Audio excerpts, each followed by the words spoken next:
नमस्कार, मेरा नाम है पवन प्रत्यय और आप देख रहे हैं प्रभात खबर। तो आज खास कार्यक्रम में मेरे दफ्तर पहुंचे हैं जल शक्ति राज्य मंत्री डॉक्टर राजभूषण निषाद जी और इनसे जल प्रबंधन के बारे में तो बात करेंगे ही, और बिहार के मुजफ्फरपुर संसदीय क्षेत्र से ये जो है सांसद भी हैं। मुजफ्फरपुर का इलाका जो है उत्तर बिहार का समृद्ध इलाका है और ऐसा माना जाता है कि बिहार की राजधानी के बाद यह इलाका जो है आर्थिक रूप से भी काफी समृद्ध है। यहाँ का कारोबार भी काफी समृद्ध होता है और खासकर जो सूता पट्टी का एक इलाका है, और लीची के बारे में तो आप लोग जानते ही हैं जिसको जीआई टैग मिला है।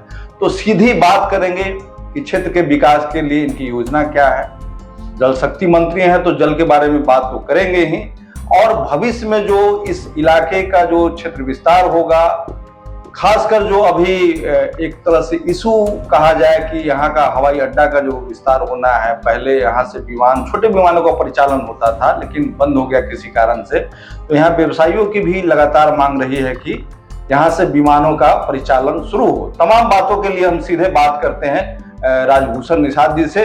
तो सबसे पहले आपका प्रभात खबर में स्वागत है। बहुत बहुत धन्यवाद। तो बातचीत की शुरुआत हम पहले अपने संसदीय क्षेत्र जो आपका है उससे ही करते हैं कि 2024 में आप जीत के आए और पहली बार जो है सांसद बनने के बाद सीधे मंत्रालय मिला आपको। उम्मीद जाहिर है कि लोगों की होगी यहाँ से। तो क्या क्या योजना ऐसा आपके मन में है बनने के बाद, अभी आपके पास समय भी है काफ़ी कि कुछ कर सके, तो क्या है? देखिए, मैं मुजफ्फरपुर के सर्वांगीण विकास के लिए प्रतिबद्ध हूँ और इस कड़ी में मैंने प्रयास किया है। मुजफ्फरपुर का जो सबसे लंबित मांग था कि मुजफ्फरपुर में एक अपना एयरपोर्ट हो, तो इस एयरपोर्ट के लिए भी हमने काफ़ी प्रयास किया है। जी, आपने देखा कि किस तरह से हम प्रधानमंत्री जी से मिले, 5 बार सिविल एविएशन मिनिस्टर साहब से मिले, और उसके बाद विकास पुरुष नीतीश कुमार जी से मिले, और तब जाकर के एयरपोर्ट का जो सपना था साकार होने जा रहा है। ये कब तक क्या लग रहा है? आप चूंकि इन लोगों से मिले तो इनकी बातों से या जो उस पे जो कागजी प्रक्रिया जो है उसका, इस साल हम लोग इसके इंफ्रास्ट्रक्चर के डेवलपमेंट में बाउंड्री से लेकर के जो भी काम है उसमें हम लोग हाथ लगाएंगे। प्रयास यही है। उसके बाद मुजफ्फरपुर के विकास के लिए हमने बहुत सारे ऐसे प्लानिंग किए हैं, जैसे कि आप कह लें कि अभी देश के यशस्वी प्रधानमंत्री नरेंद्र मोदी जी ने 1600 करोड़ रुपया देश को दिया है।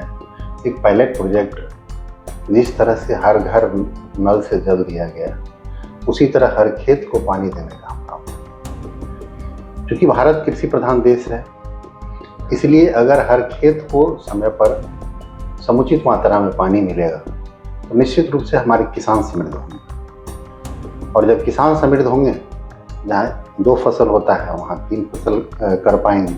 जहाँ एक फसल हो रहा है पानी के अभाव में दूसरा फसल नहीं हो पाता है, तो वहाँ पर 2 फसल हो पाएगी। तो इस तरह से किसान जब मजबूत होंगे तो हमारा देश मजबूत होगा। अच्छा, इसी में एक मेरी ओर से एक सवाल ये था कि जो बागमती की बात है, नमामि गंगे की बात है, उसमें क्या अभी नई कोई योजना चल रही है? देखिए, मुजफ्फरपुर में नदियों का जो काम है, यहाँ की जो कुढ़नी और सकरा क्षेत्र में कदाने नदी बहती है, और कदाने का जो पानी का जो गंदगी है, लेवल इतना ज़्यादा है, कहा जाता है कि लोग उसमें मवेशी भी पानी नहीं पी पाता है। अच्छा। और उसमें पैर अगर डाल दिए तो इन्फेक्शन हो जाता है, इतना गंदा पानी है। क्योंकि वो शहर का गंदा पानी जो है, सीवेज का पानी जो है, नाला का पानी फर्दो नाला में गिरता है और फर्दो नाला के थ्रू वो कदाने में गिर जाता है, तो इसके कारण बहुत गंदा पानी है। तो उसके सफाई के लिए मैंने अपने नमामि गंगे मिशन से लगभग एक बड़ा प्रोजेक्ट, वो 254 करोड़ का प्रोजेक्ट, जिसके तहत फर्दो नाला की सफाई है और शहर का गंदा पानी को ट्रीट करने के लिए एसटीपी का निर्माण है, और फिर कदाने नदी की सफाई, एक बड़ा प्रोजेक्ट है। और आने वाले दिनों में हम लोग लखनदेई और जो बागमती नदी का जो स्थिति है उस पर भी काम करेंगे। इन तमाम चीज़ों के लिए आपने जैसा बताया कि एक धनराशि जो है केंद्र की ओर से, ये कि बिहार को लेकर स्पेसिफिक कितनी धनराशि जो है इसके लिए जो है, इन कामों के लिए जो है देखिए, बिहार के लिए तो प्रधानमंत्री जी ने पिटारा ही खोल दिया। अभी आपने देखा कि कोसी की जो बाढ़ की त्रासदी हुई थी, कोसी को बिहार का श्राप कहा जाता था, अभिशाप कहा जाता था। आज कोसी की बाढ़ की विभीषिका से बचाने के लिए 11,500 करोड़ रुपये दिए गए और उस क्षेत्र में सिंचाई के क्षेत्र में काम करने के लिए भी नहर परियोजना में अच्छा खासा धनराशि दिया गया। तो जो हमारे लिए समस्या है, कोसी का जो अभिशाप है, उसको कम करने के लिए कोसी को मैचिंग रिवर से इंटरलिंकिंग का काम किया जा रहा है, ताकि हमारे यहाँ अगर एक्सेस पानी हो तो दूसरे नदी में डाइवर्ट कर सकें और नहर में भी हम पानी छोड़ सकें, उससे सिंचाई का उपयोग ले सकें। तो बड़े पैमाने पर बिहार में नदियों पर काम हो रहा है। जैसे गया का जो इलाका है, वहाँ रबर डैम और इस तरह से पानी की लिफ्टिंग की बात हुई। क्या आपके नॉर्थ बिहार के इलाके में कोई इस तरह की योजना की चर्चा है या भविष्य में कोई? देखिए, नॉर्थ बिहार में पानी, देखिए दोनों का सिनेरियो अलग है। नॉर्थ बिहार में जो समस्याएं हैं वो पानी की एक्सेस है।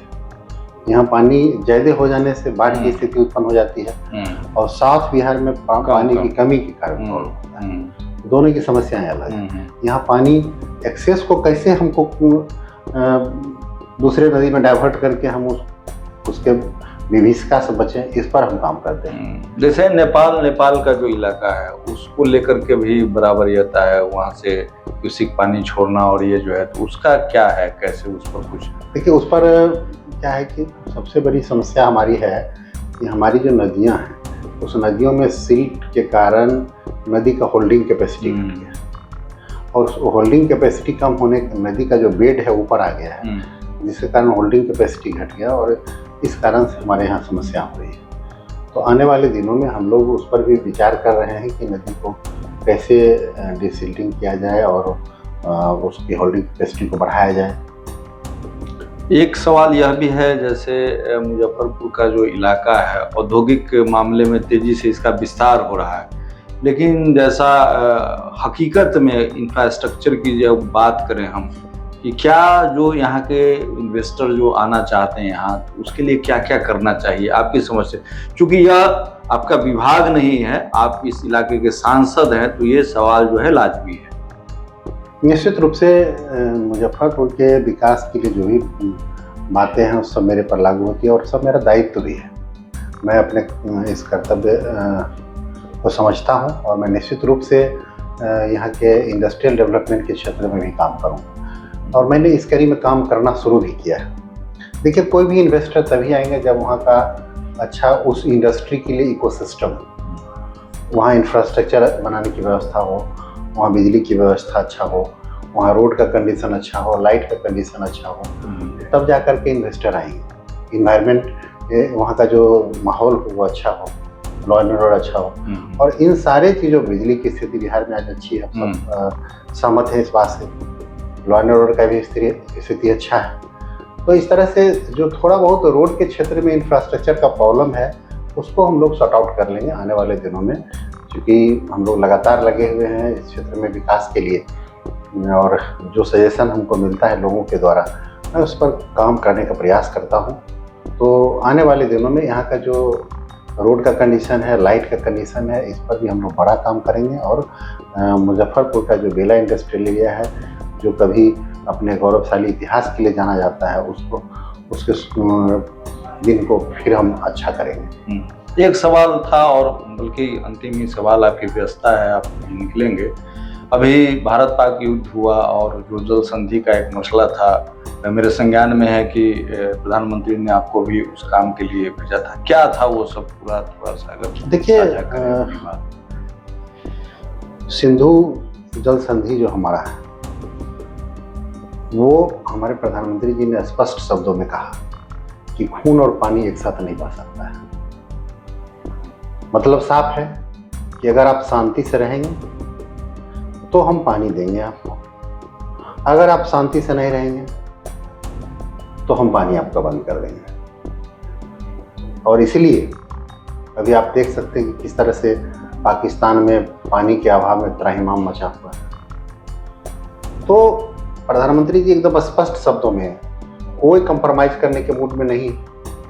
भारत के सम्मान के साथ कोई समझौता नहीं किया जाएगा। हर एंगल पर हम उसके साथ तैयार हैं लड़ने के लिए। आपने देखा कि किस तरह से पहले की सरकारें, ताज पर हमला हुआ और आए दिन कश्मीर हो कहीं भी बम विस्फोट होता था, आतंकवादी हमला होता था, हमारे 10-20 जवान से लेकर के हमारे सिविलियन मारे जाते थे। सरकारें सिर्फ शोक सभा मना करके अपना दायित्व पूरा करती थी। आज स्थिति बदला है। एक घटना होता है, हमारे अगर 10 लोग मारे जाते हैं, चाहे सिविलियन हो या हमारे सोल्जर्स हो, तो हम 10 के बदले 100 मारते हैं। अभी आपने देखा कि अजूर मसूद बड़े बड़े आतंकवादी जो कंधार हाईजैक में लिप्त थे और वैसे दुर्दांत अपराधी को परिवार सहित नष्ट कर दिया गया और वो अजहर मसूद आकर के मीडिया में बोला कि या अल्लाह हम भी चले जाते हैं इसके साथ। तो अभी की सरकार अगर अच्छा से पाकिस्तान रहेगा तो फायदे में रहेगा, टेढ़ा बनेगा तो बहुत घाटे में जाएगा। बहुत बहुत आपका आभार। तो ये थे जल शक्ति राज्य मंत्री डॉक्टर राजभूषण निषाद जी, और काफ़ी बेबाकी से अपनी बात रखी। सिंधु जल संधि के बारे में भी बताया, पाकिस्तान के बारे में बताया कि अगर वो बेहतर तरीके से रहेगा तो ठीक से रहेगा, और जो इलाका, जिस इलाके से, जिस संसदीय क्षेत्र से आते हैं, उसके विस्तार के, उसके विकास के बारे में भी बताया। यहाँ का जो औद्योगिक क्षेत्र है बियाडा इलाका, उसको भी बेहतर करने की बात अपनी इन्होंने कही। बहुत बहुत शुक्रिया। प्रभातखबर.com, विश्वास वही, रफ्तार नहीं।